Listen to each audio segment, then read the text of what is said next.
Yes, what's up mga boss? Dalunta naman kamo sa isa kalanaan diri sa may Bacolod, kundiin may malapad nga parkingan, tauhay maaliwalas nga lugar. Ang ini nga restaurant located sa may Galo Street. Pwede ka-hangout, celebra sa mga birthday o kung anuman nga okasyon. Ang ini nga lugar, kinabalik-balik gid sang Bacolod noon, luwas sa mabugnaw nga beer, malinong, kag syempre manamit nga pagkaon. Speaking of pagkaon, isa sa pwede naton mapadayaw nga menu diri amo ang crispy pata. Crispy pata nga manamit, mahumok, pero garagaatan on.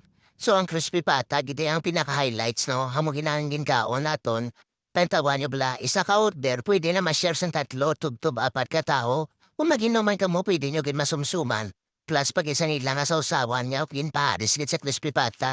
Kaya ang gustibe nyo, galong-ulungo naman sa kanamit eh. Imbaliskad ko ng akon nga pinggan, dagin butangan jutay nga crispy pata.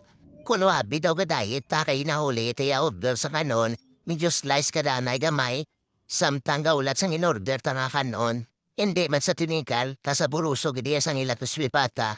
Ari na nagabot ng apat ka rice, pero isa lang na aton kanon mga boss, kay diet kita. So atag naman sa tupad ta, kay sila nga di na pamandaulat sang rice, tekaon ta mga boss, so ang nilambal ko sa inyo nga kalanan located sa Dalo Street, amo ang Time Out Resto Bar. No? Pwede ka inom o kung Time Out Restaurant ta. Pwede ta di ka inom, pwede ka kaon, pwede ka celebrar sa mga espesyal nga okasyon. So amo inay ang matauhay nga lugar, malinong, kag relaxing, malapad ang parkingan, manamit nga pagkaon, kung amo malana ang kinapangita mo, dire ka kadto sa may time out. Tapos nakaon si Boss TV, naglibot-libot siya, nakibot man si ate sa aton. Simple ara si Boss TV, hambal ko ka vlog pa ko karon lang pa picture. Bye!